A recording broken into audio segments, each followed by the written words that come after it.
Well, hello there. Good afternoon. Good Wednesday, first Wednesday in June. And so today I want to talk about the buy and hold strategy, but more specifically, buying and holding in Baltimore. I've actually lived in the DMV area for over 40 years now. I'm not originally from here, but I've lived here for about 40 years now. And so one thing that I've seen through my investing is Baltimore is one of the best, if not number one, in residential rental. So I just wanted to talk a little bit about that. I have a portfolio of properties there. A number of my agent investors have properties in Baltimore. And so we'll spend maybe 30 minutes on just talking about Baltimore and why you should think about investing in Baltimore in your buy and hold strategy. I like to talk a lot about buy and hold strategy because that's how you're going to really build wealth. I have a lot of real estate agents that work for me. And so we talk often about building generational wealth, retiring financially free, having multiple streams of income. We talk about passive income. And so one of the best ways to do that is a buy and hold strategy. We choose Baltimore for various reasons, and I'll go through those reasons.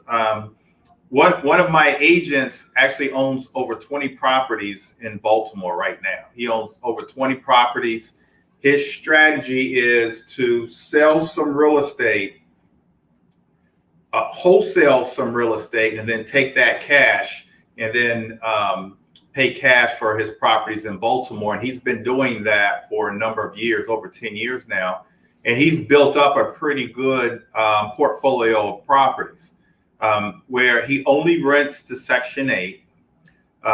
Believe it or not, he manages all of his own properties. He makes somewhere around $22,000, $23,000 a month. And, he's got a exit strategy. And we'll talk about exit strategy at the end, but he has a certain exit strategy that he wants for the properties. But these properties for him is his retirement strategy, is his generational wealth he's going to leave to his children.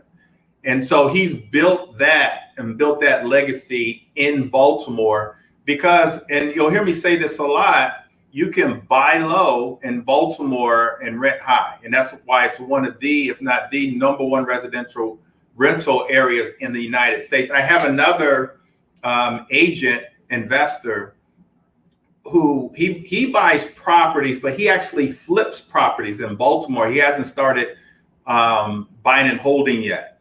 And he's buying properties in areas like Reservoir Hill, Union Square, those type of areas where you can also buy low and sell high, but there's a wide gap of appreciation and equity in these properties so that you can actually flip these properties. So overall, for those of us who live around the DMV area, Baltimore, Maryland is the place here in the DMV where you can,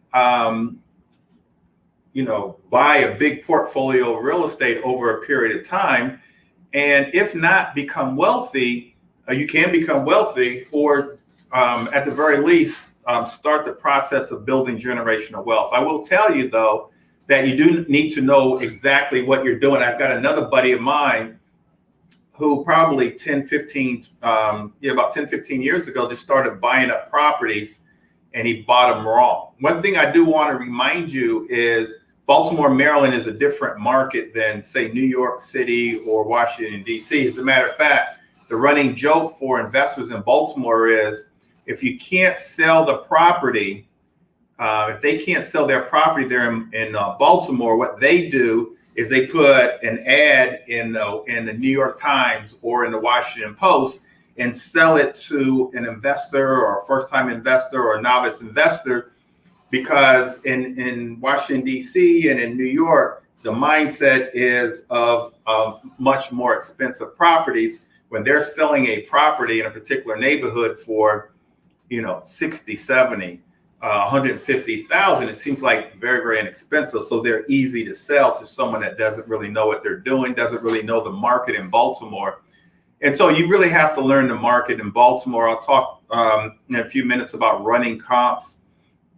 And so you do have to run your comps in Baltimore. I personally look at Baltimore as an area for rentals. I have flipped in Baltimore in areas like Charles Village. I've flipped properties. That's 21218. But for the most part, I look at Baltimore as a residential rental area where you can really build a portfolio and really establish a really good net worth. And the basis of my net worth, or the foundation of my net worth, other than my businesses, is my properties in Baltimore. So I've been able to qualify for, 7-figure lines of credit because of my properties in Baltimore. And so that's what I primarily use my properties in Baltimore for, is to help me build net worth. Obviously, you're getting really good cash flow from your properties, but it really, when a bank looks at your personal financial statement, when you're going to apply for financing or apply for lines of credit, they're looking at all of your assets, they're looking at your liabilities, they're looking at your cash flow, and that's how they qualify you. And for me personally, that's Michael. Hey, Michael.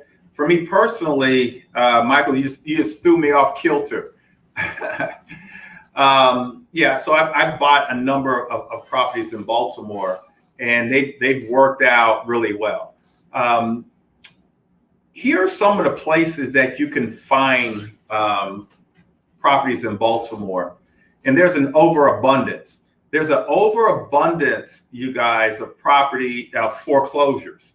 And so a lot of the properties that I've bought at foreclosure auctions, both online auctions. I bought a property in Bel Air Edison, 21213, for $40,000 on hubzu.com. I was highest bidder at $40,000. After repair value on that property, by now it's about $150,000. I put in about $20,000 and I rented it out for, I think I'm renting at Section 8 for $1,400. And so I'm getting a really good cash flow on that property. So I bought that on an online auction. I own a property in Baltimore County in Dundalk, where I won that property at the courthouse steps, in the Baltimore County courthouse steps. So you can buy properties at the courthouse steps. You can buy properties in front of the house. A number of my agent investors have done that with Ashland auctions.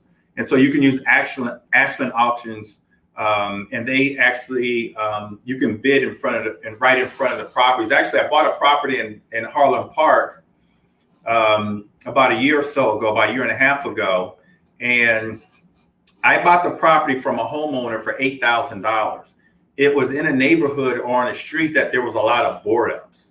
And so I said to myself, instead of renovating the property, risking not being able to sell it because it's on a block with a lot of houses that are boarded up, why don't I just clean out the house and give it to Ashland Auctions for them to auction it off? And so that's what I did. I paid about $1,200 to get a company after we closed on it, to get a company just to clean it out. So they took out everything. So the house showed vacant. It showed a lot better than what I bought it for. And then I just actually gave the property to the auctioneer and said, I wanted $20,000 or more. And it went for $21,000. And so, and I completed that whole process, including closing, within 60 days. Didn't do anything to the property, but cleaned it out.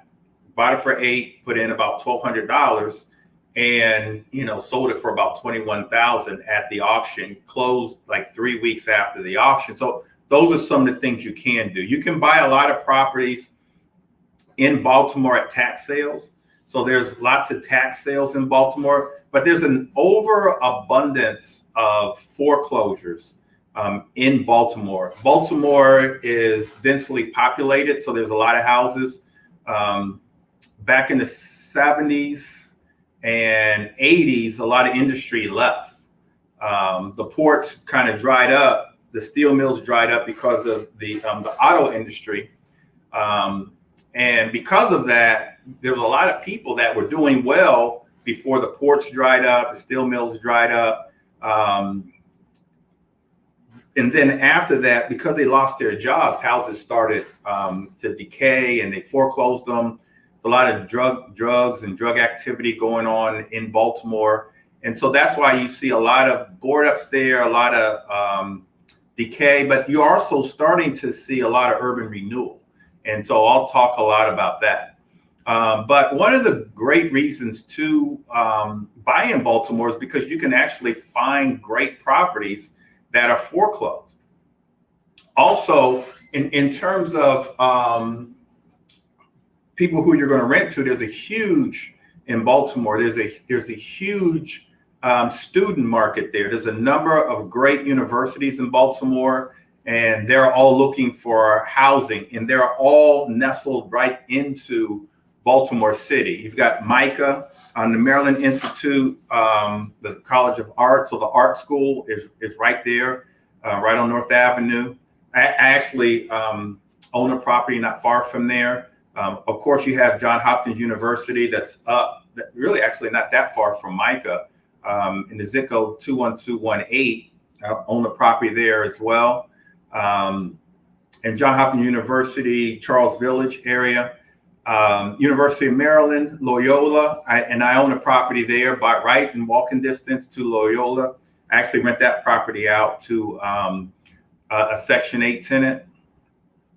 There's Coppin State, there's Morgan State, two of the HBCUs in Baltimore, College of Notre Dame of Maryland, and the Community College of Baltimore. All of them are right there. And so oftentimes we're renting out to students. And so I have a couple of my properties that I actually rent out to students, and I get their, I put their parents actually on, on the lease. And so it's a great student market in Baltimore, but the biggest market in Baltimore is the Section 8 market. That's really the biggest market. As I said, one of my Asian investors, that's all he rents to is Section 8 tenants. I have a number of Section 8 tenants. Here's the thing about Baltimore. Like no other city, 40% of the working class, they actually rent. 47%. 47% of the working class actually rent. They don't own. Unlike most cities, the majority of the working class actually own.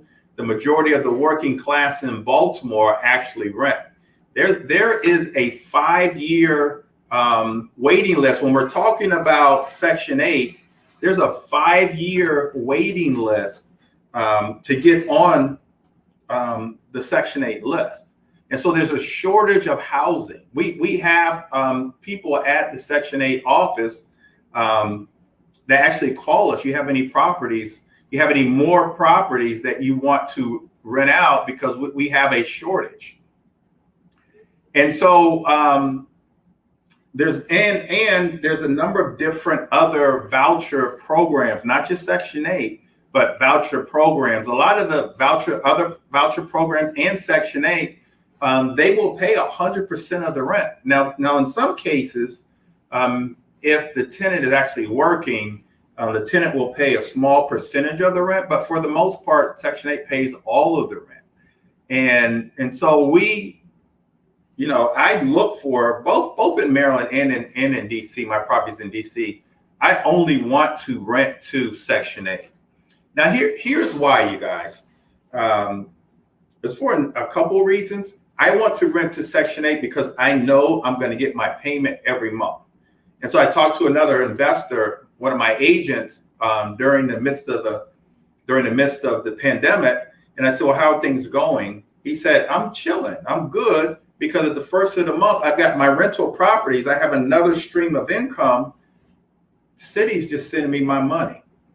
every month. I look at my account, the money is there. I don't have to worry about it. So that is really strong. There's also a myth that the Section 8 tenants, they tear up your properties. I want to dispel that myth to tell you that that's just so incorrect. They've kind of revamped the program over the years, and now the Section 8 tenants, they know that the properties are going to get inspected every year. Section 8 actually comes out, or the programs, they come out and they give the tenant a list of things that they should be doing, and they give them a time period to do those things, and then they give the homeowner or the landlord a list of things for them to do. Now, if they don't do those things, they kick them out the program. And the tenants know that. They know that they're going to get an inspection once a year. Now, it's not to say that as the landlord that you don't have to do an inspection, because it's going to get inspected once a year. I inspect mine sometimes monthly, but for the most part quarterly, just to make sure that everything, that they're not tearing up the property. I do know that Section 8 or the programs are going to come out once a year, but I inspect, or I'll get a property manager to inspect at least quarterly. And I let the tenants know, if you've got any issues, call me. Because honestly, I really don't want them to get kicked out the program. I don't want that turnover. Turnover kills you as a landlord. So you don't want turnover, because every time there's turnover, you go months without any income coming in, and then you have to do repairs again. Sometimes it's new flooring, sometimes it's walls. Painting the walls. Whatever the case may be, you've got to spend money. So I don't want turnover. As a matter of fact, I had a property in Prince George's County years ago, about 10 years ago, where the tenant failed the inspection. They didn't have the money to fix the things, and I spent the money. It was a couple $1,000s, and I felt like it was worth it because it was a good tenant. There was just a few items that they had to fix. They didn't have the money, but I didn't want to lose the tenant. I didn't want the house to go vacant 60 to 90 days. I didn't want to have to come in and do even more repairs, paint, flooring, and so I actually paid for them. But Section 8 is in my opinion, is the best program for renters. And there is a shortage, you guys. There is a huge shortage in Baltimore. There's a huge shortage. And so what I try to do is buy as many as I can to rent out and to rent to Section 8. Now, you hear me say this a lot about Baltimore. The reason Baltimore is so good is because you can buy low in Baltimore and rent high. You can buy low and rent high. Here's some statistics in Baltimore. Now Baltimore is getting 7% appreciation. The misnomer is that you buy the properties right in Baltimore. You make your money going in when you buy the property. So you buy the property with equity going into the properties. And you're going to get great cash flow because you can buy low and rent high, but you're not going to get any appreciation. Well, that's just not true anymore. They're getting 7% appreciation, and it's predicted that over the next 12 months, partly because of the pandemic and a shortage of housing, they're going to get 11% appreciation, you guys. That's huge. That's huge in Baltimore, because now you're getting, not only are you getting cash flow, you're getting appreciation too. So the property values are going up. And so that's another reason to rent in Baltimore. When you're buying property, when you're actually selling properties, I told you one of my agent investors, he flips properties in Baltimore. They're staying on the market for about 57 days, which is a little higher than the national average, but they are selling. The average sales price is about $270 in Baltimore. 100% of the sales to list price ratio, 100%. So the list price ratio is 100%, meaning every house that is listed actually sells for the list price in Baltimore. So they're getting 100% sales to list price ratio. The average rents in Baltimore average is about 1,300, a little over 1,300. So it's just really good. It's just a really good market. 70% of all the rents in Baltimore, 70% are over $1,000. Here's one thing that I did. I bought over like a year period, I bought 4 properties. I paid cash for them. I did what we call the BRRRR method. BRRRR is BRRRR. Buy the property. So I bought 4 properties and I paid cash for all of them. And then I renovated those properties. And then I rented the properties, all Section 8. Then I refinanced and put a loan on those 4 properties. Now, those 4 properties are giving me somewhere around $6,000 a month for those 4 properties. They're averaging just a little less than $1,500 a month. And so I'm getting $6,000 a month, just shy of $6,000 a month from Section 8. But my note, because I don't owe a lot on each property, my note is like $1,200, you guys, $1,200. So I've got almost $5,000 in positive cash flow on those properties. And that's the BRRRR method. I'll mention that again, but that's the BRRRR method. And that's what you can do in Baltimore. You don't have to bundle all of them up, but you can do, one at a time. And I do that as well. But the cash flow is just incredible. One of my agent investors, he's going to retire on those properties alone. That's part of his exit strategy. He's going to retire on those properties. And I say all this to say that you guys can do it too. There's fertile ground right there in Baltimore. It's fertile ground. It's the best place. It's the best place in our area, but the number 1 or 2 residential rental area in the United States. There's also pockets of revitalization. So all around the city, you're going to see revitalization. Some of the top areas, I don't have all of the zip codes. I know some of them because it's where I buy. But I often get the question about zip codes, and I will give you some, and I'll give you some areas. But here's what I want you guys to know: it's Baltimore is not zip code specific. It's just not. Every zip code in Baltimore, every zip code, you're going to have good parts of that zip code and other parts of that zip code that you have a lot of board ups. And so you can't just buy property sight unseen. You've got to drive the neighborhoods. Like when a wholesaler calls me, texts me, emails me and says, I've got a property in Baltimore, I say, I need to see a video before I even go out there. Let me see a video. And I don't necessarily want to see a video of the property. I want to see a video of the neighborhood. That for me, that's the first thing I want to look at. Take a video. Let me see what it looks like across the street. Let me see what it looks like down the street each way. I want to know if there's board ups on the street, because honestly, even the government, the city government with all the voucher programs, they're not going to rent to a tenant that's renting on a block that has a bunch of board ups. And so I don't want to buy them. We kind of classify the neighborhoods as A through D. Some people A through F. The A being the better neighborhoods. The D's and the F's are what people would consider war zones, lots of board ups, lots of crime. And so I like to stay in the middle, kind of the C neighborhoods, CD neighborhoods. Here's some neighborhoods, you guys. Here's some neighborhoods. And I'll kind of classify these neighborhoods as I know them.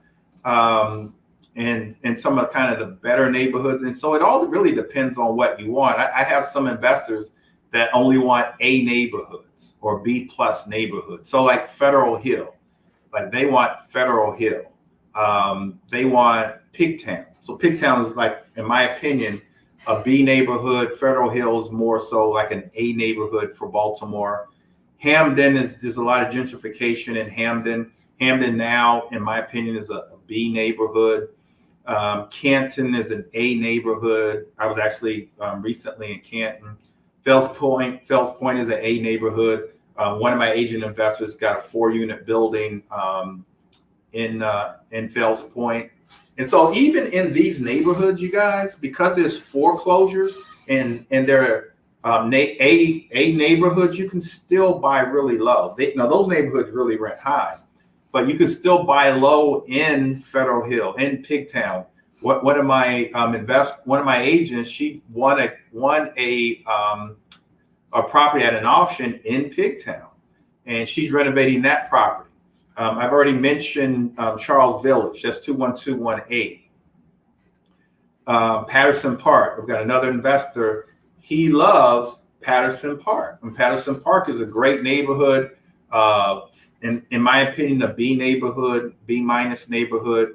Locust Point, A neighborhood, a lot of gentrification in Locust Point. Bel Air Edison, which is, for a lot of the investors, including myself, Bel Air Edison 21213 is a sweet spot. And so one of the properties I've already mentioned is Lake Avenue is in Bel Air Edison. I was introduced to Bel Air Edison by another investor. He says that's all he does is buy and rent there. Reason for that is because Bel Air Edison is more of a B- C neighborhood that you can buy. You can buy it there in Bel Air Edison for about right now around 40, somewhere between 40 and 50,000. You can get a foreclosure. You very rarely see board ups in Bel Air Edison, but you can rent in Bel Air Edison. You can be all in for around 70, 80,000 in Bel Air Edison, but you can rent for 1,500 in Bel Air Edison. And so, and that's like 1% or less than 1% of the after repair value you can rent there. And so for a lot of investors, Bel Air Edison is a sweet spot. But I have properties. I have a 2-unit in Edmondson Village, 21229. There's parts of Edmondson Village that has a lot of board ups, but then there's another part of Edmondson Village. I'm right on Edmondson Avenue. There's blocks there, lots of blocks, stretches of blocks, and that's West Baltimore, where there's no board ups, where it's just great housing. People keep their yards up. There's pride in ownership. And so I own a 2-unit there that I actually purchased, you guys. I actually purchased that one with the tenants in there. And I don't recommend that, but I got such a sweet deal on this property. I bought it for $48,000. Didn't need any renovations. Was a 2-unit. The tenants were paying. They were paying market rent. There was no reason for me not to purchase the property. And so I did. And so I don't recommend that, but I took a chance and everything worked out for me on that one in Edmondson Village. Brooklyn. Brooklyn is more of a, in my opinion, like a C neighborhood. But I own property in Brooklyn. And so here's the thing. When you're investing, you have to have a plan.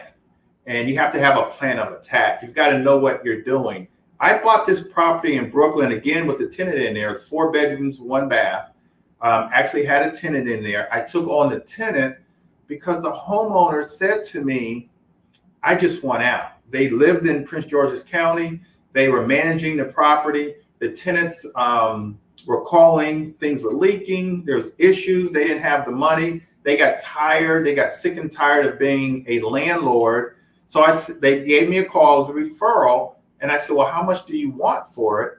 And they said, well, we'll be happy to take $35,000. Now in my mind, I was like, I'll pay them $45,000. They said $35,000. So what I said to myself is, I gave them the look, and I said, well, I'll give you 20 for it. And then we agreed on 25. So I bought the property cash, 25,000. Had a tenant in there already, paying $12.50 a month. They were paying $12.50 a month, and it worked out. So Brooklyn is another great area if you find the right property. The right property for me, you guys, is I like buying property. I like buying row houses. I don't like buying single family houses to rent. I prefer buying row houses. I also would prefer 3 bedrooms, 2 baths. 3 bedrooms, 2 baths. It doesn't really matter whether it has a basement or not. As a matter of fact, I would prefer not to have a basement. I would prefer not to have a basement. 3 bedrooms, 2 baths, interior unit row house. That's what I prefer. I prefer an interior row house because it's just less maintenance. There's less windows, less gutters, downspouts, less siding to have to deal with. I prefer an interior unit. Doesn't matter whether it has a basement or not, because when you're talking voucher holders, a 3-bedroom is a 3-bedroom. They're not looking at square footage. The governments, they're not looking at square footage. A 3-bedroom is a 3-bedroom. As a matter of fact, in DC, you can go online right now and it'll give you the certain areas of DC, and it will tell you what they pay for, like in Anacostia, Congress Heights, Petworth, what they paid for, what they'll pay for a 3-bedroom. And it doesn't say we'll pay for a 3-bedroom, full bath house. It's 3 bedrooms. And so if I can get a better deal on a property, a row house that doesn't have a basement, I would prefer that. But more importantly, what comes with basements? Wet basements. So I don't want to deal with a wet basement. And so I would prefer no basements, just more maintenance for me as a landlord. And I can buy the property for the same, I can rent the property for the same amount. And I make mine nice. So that's another thing. When I renovate like I'm going to live in there. I renovate like I'm going to actually flip the property. And so for me, I put in granite countertops. I put in nice cabinets. I put in, generally speaking, I put in hardwood floors. I try not to put in carpet at all. So I'll put in either engineered hardwood floors or real hardwood floors upstairs and on the main level. The purpose for that is really simple. I don't want to come in every year, every 2 years, every 3 years and replace the carpet.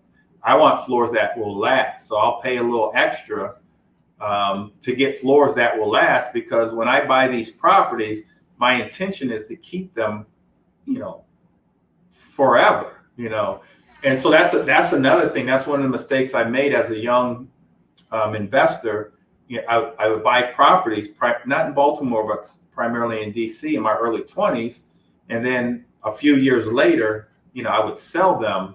And so that was a big mistake. And so my advice to you guys is to, whenever you buy a property, be in it for the long haul, 10, 20, 30 years, or forever, or have these assets passed on to, your children and then your children's children. That's how you begin the process of building generational wealth through these properties. Couple other neighborhoods. I talked about Emerson Village.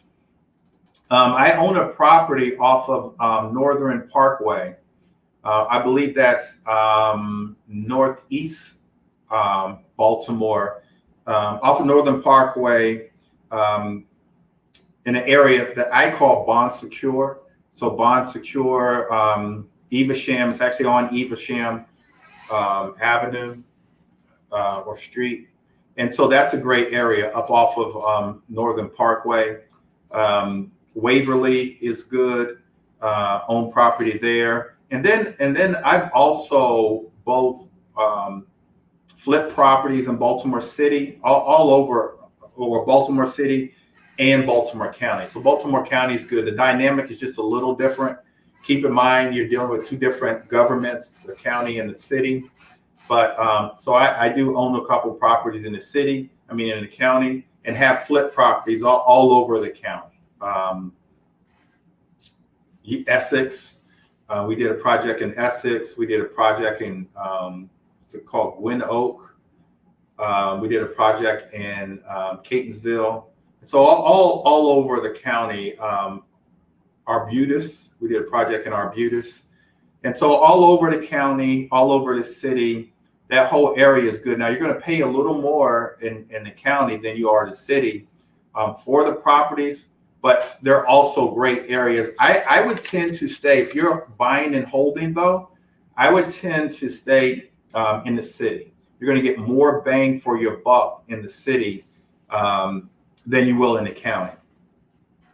All right, quality of life. A lot of people want Baltimore because it's great quality of life there. You've got the arts there. You've got museums. You've got great hospitals, University of Maryland Medical Center. And of course, Johns Hopkins is there. The foodies have great restaurants all over the different neighborhoods of Baltimore. So great restaurants there. There's a great nightlife there. Of course, the Baltimore Harbor is right there. And then you've got two professional teams. You've got in an NFL, you've got the Ravens, and in Major League Baseball, you have the Orioles, and both have a history of winning championships for the city. So there's a lot of great culture there, a lot of camaraderie there in Baltimore. And in these times, you guys, kind of sort of post-pandemic, where people are working from home. And we're starting to see this in the real estate industry. People are starting to move out where housing is less expensive. And so they're moving out. They may work in DC, but they're moving to areas like Baltimore because it's inexpensive to live there. And they still have the great neighborhoods there. And so, so those are some of the reasons why people actually are going to Baltimore, and the property values are appreciating.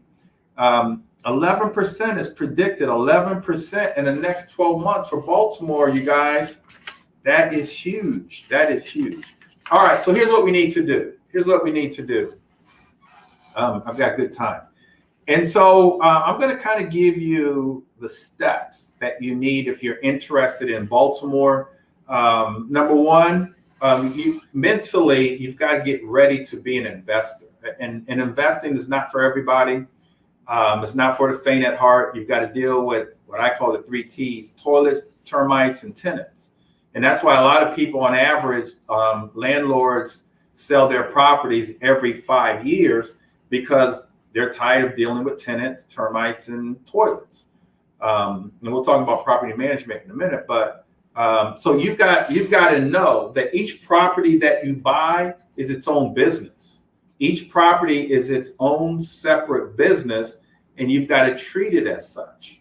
And you've got to be in it for the long haul. You've got to deal with the good, bad, and ugly of that property, of that business. And you've got to say to yourself, when I buy this property, I am never, ever going to sell this property. Only in my exit strategy.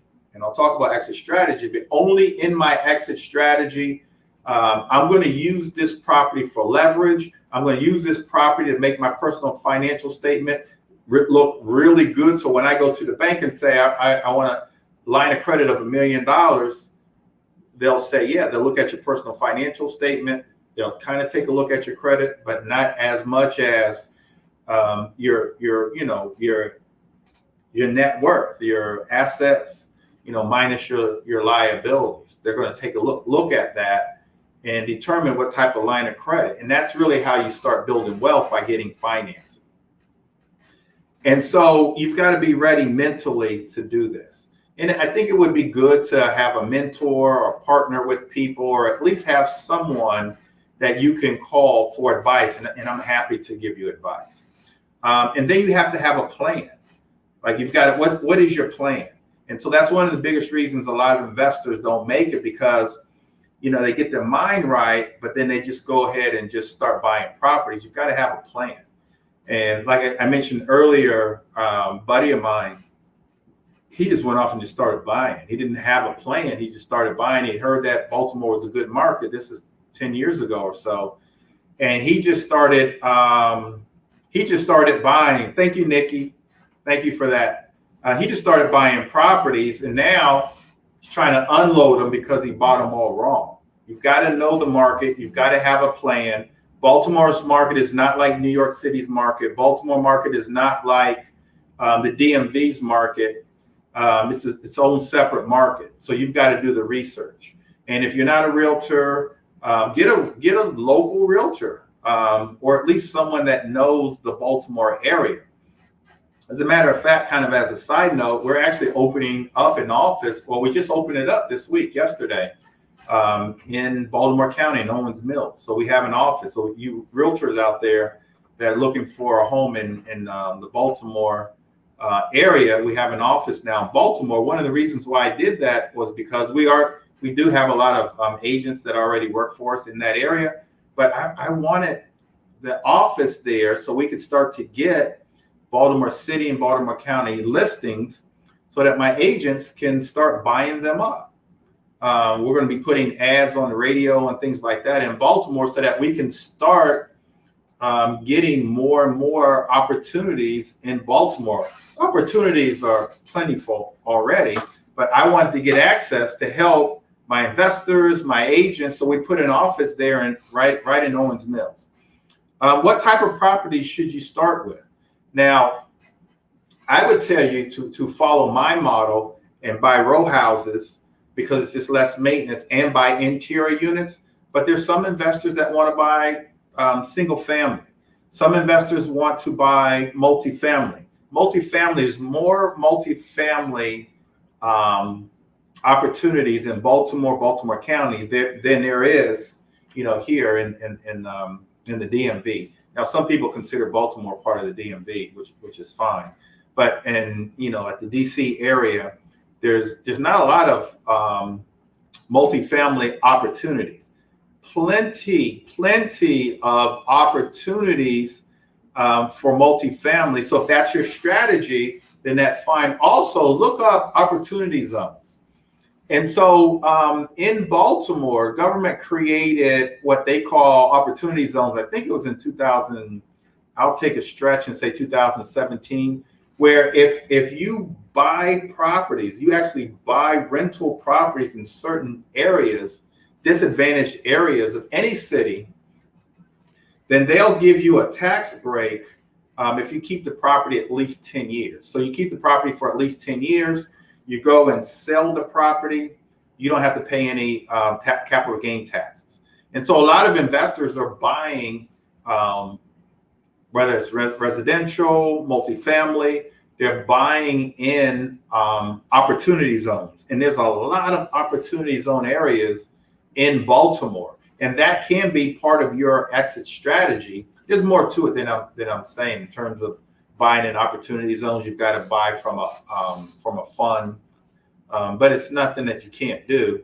But a lot of people are buying, and that's their exit strategy. We're going to buy, and actually, it's a wonderful strategy only because now property values are starting to go up. We're going to buy low in Baltimore. We're going to rent high. We're going to buy in certain areas, certain neighborhoods that are deemed opportunity zone. And all you have to do is just Google Baltimore City opportunity zone. And there's a map that'll show you where the opportunity zones are. But it's a great strategy because you're going to get great cash flow along those 10 years. But now that property values are appreciating, you're going to get great appreciation in 10 years. And then you'll be able to sell pretty high. And then all of that cash, you guys, that profit, that capital gain is all yours. You're not paying any taxes on that capital gain. But have the plan. Set that plan up now, whether you're buying in an opportunity zone, whether you're buying multifamily, residential. All of mine, except for two, are residential. I've got two multifamily right now, and I do have two in an opportunity zone. Look at the neighborhoods. I just mentioned a lot of the neighborhoods already, but consider the neighborhoods. Consider the type of properties that you want to buy. You want to stay in what I consider the B and C neighborhoods, which I would highly recommend. And so do your research. Everything that I'm talking about is online. You can actually join my investment group, and we talk about all of these areas all the time. But we talk about the zip codes and the neighborhoods, and then drive the neighborhoods. About a month ago, we have a lot of investors, Asian investors, and so we just went from house to house from all of our investors that are working on their properties, and we were able to, to look at the different neighborhoods in Baltimore. I would highly recommend specializing in one or two neighborhoods. Just really know those neighborhoods, what you should be buying those houses for, what they rent for, those kinds of things. So specialize in certain neighborhoods, certain zip codes. I mentioned earlier, for a lot of investors, 21213 is kind of a sweet spot for them. If you're a wholesaler, there's a lot of investors that will buy in 21213, Bel Air, Edison. There's a lot that will buy in 21218, that Charles Village area. I like that Bond Secure area off of Northern Parkway. But know the neighborhoods, drive the neighborhoods, know the restaurants. Spend a morning there, go to lunch, and the restaurants there, get to know the people. Hampton, I spent some time there just really learning that neighborhood of Hampton, and it's I wish I would have bought there 5 or 6 years ago, because that's an area that's you see a lot of gentrification there, and that area is just really growing. Do your numbers. I haven't talked about numbers. I talked about a little bit, but when you're investing and buying and holding, you've got to analyze the numbers. You have to know your numbers. You can't be an outside of Baltimore investor. You got to be an inside Baltimore investor, knowing the numbers. And so, oftentimes a wholesaler will send me a property and they're saying it's selling for $5,000. It's selling for $10,000. It's selling for $15,000. Honestly, I don't even want to look at it, because I already know if it's selling for that low, they're just really trying to get rid of it. As a matter of fact, I got a call yesterday from an investor. They had a property in Baltimore. I said, well, how much do you want for it? I texted them and said, give me the address and let me know how much you want for it. They gave me the address and they said, we don't want anything for it. We just want to get rid of it. And so, that told me, I told them I'd drive by the next time I was up there, which is tomorrow and Friday. But when they're selling that low, it's probably a D neighborhood. It's in a war, or what many would consider, they consider that a war zone, where there's lots of board ups, maybe even some drug activity there, but certainly not an area that I want to be in. If it's a lot of board ups, don't deal with it. As a matter of fact, I don't even buy properties in Baltimore that need what we consider a gut job, a full renovation. I only want to do a cosmetic renovation. My renovations in Baltimore are less than $30,000. That's like at the highest, because oftentimes you're buying properties in Baltimore. You buy a property for $40,000. Sometimes the renovation cost is going to be $60,000, $70,000, $80,000 or more. So the renovation cost is going to be more than what you actually buy the property for. So it's not worth it. There's enough properties in Baltimore where you should only do a cosmetic renovation for your rentals. But also keep in mind, you guys, do a nice renovation. Keep in mind that these are, for the most part, especially if it's a market rate tenant, they're working class. A lot of them are coming from being homeowners. They want stainless steel. They want granite. They want hardwood.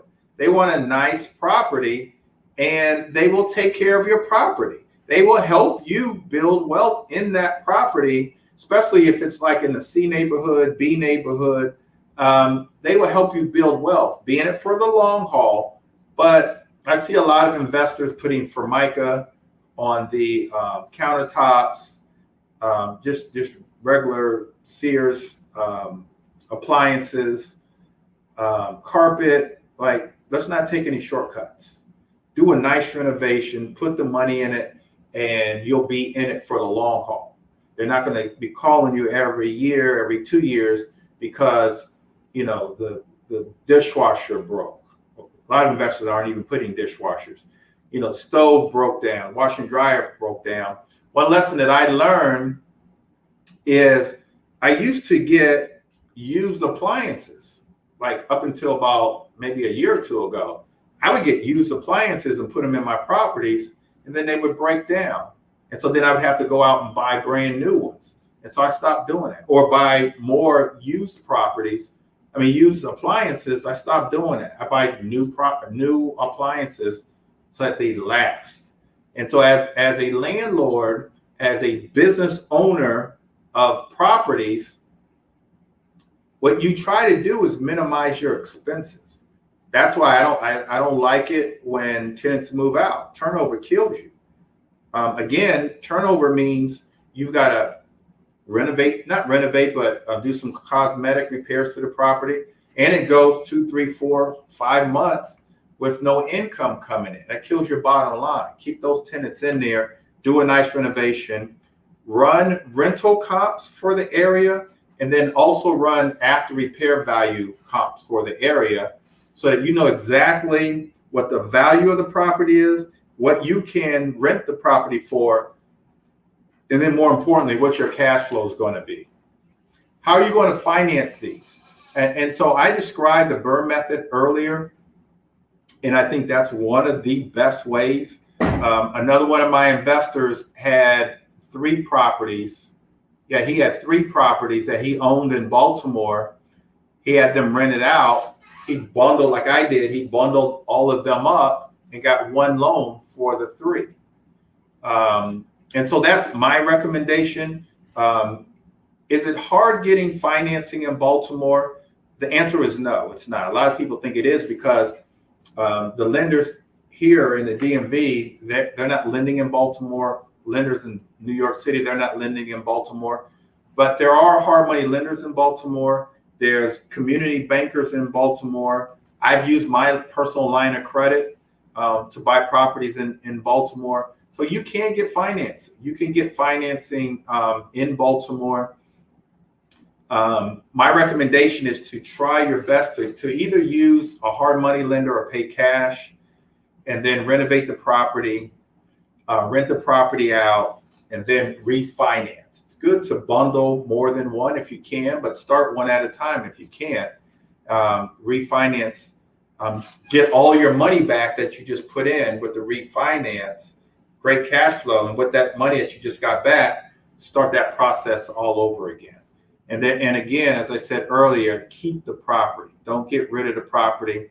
I talk to a lot of investors, including myself, who, as an investor, number one regret is selling a property or two. I mean, I had properties in my 20s in DuPont Circle, Adams Morgan, Fort Lincoln, that I eventually sold, and I shouldn't have. I shouldn't have done that, and so I have regrets. And other people have those same regrets. You shouldn't have those regrets. You buy these properties, you keep them. Here's the question: are you going to self-manage these, or are you going to get a property manager?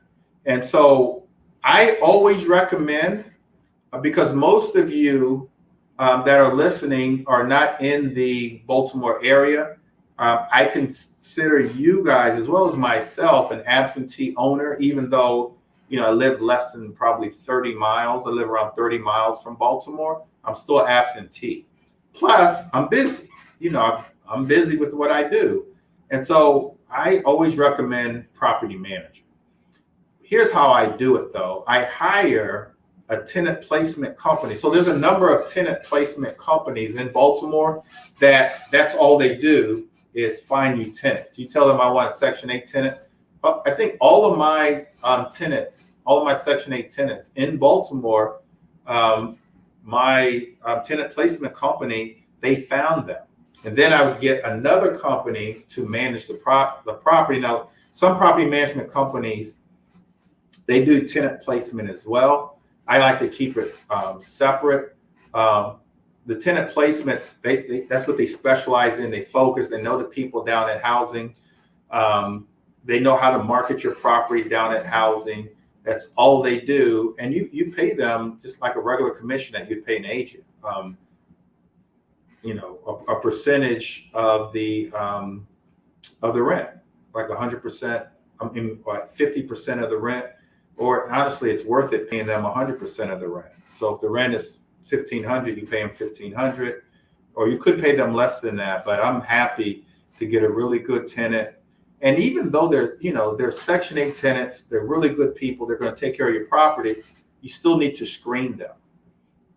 You still need to, even though Section 8 is paying, you still look at their credit. You run a credit report. Most landlords, they don't look at their credit because they're like, well, they're not paying. What does it matter? You still look at that. It talks about one's kind of credibility. You try to talk to references. You talk to their past landlords. If you can, you go look at where they're living now to see if they're taking care of it. And most of them are. I mean, I've only had great experience with Section 8 tenants. And so my recommendation would be to spend the extra money and get a property manager. There's a number of properties that I've purchased from homeowners who just got tired of being a homeowner, and 100% of the time they were managing these properties themselves, where if they would have hired a property manager and paid whatever 10%. Look, you guys, if the rent is $15,000 and you're paying at a high level 10% of that to the property manager, that's only $150 a month to manage your property. That is so worth it. That is so worth you not having the headaches of managing the property. Sometimes you've got to go to landlord-tenant court. Sometimes you've got to send out a letter saying you're behind. We're going to evict you. You got to deal with maintenance. Like I said earlier, toilets, termites, and tenants. It's just so worth it. And that's on a high level. Most property managers will only charge you, honestly, 8%. If you give them a number of properties, you can get them as low as 7%. And so it's just so worth it. Whether you're absentee or not, that's what I recommend. All right, I'm almost on my hour. Last thing I want to talk about is exit strategy. What's your exit strategy? What do you do? What do you do at the end? And so here's what I'm thinking about for me personally. I'm looking to build upon my portfolio, which also includes, the DMV. I do have a property in Annapolis and Anne Arundel County, but I have properties in DC, more properties in Baltimore. I'm looking at a few strategies. One is bundling all of them up into one package and selling them. The downside to that is an investor is going to want to purchase those at a discount. When you bundle, an investor wants to buy at a discount, so you're not always maximizing the opportunity, but you are getting rid of them a lot faster. So that's option number one for me. Option number two is over a period of time, start fixing them up and selling them. And so that's how you maximize the opportunity and sell for, market value.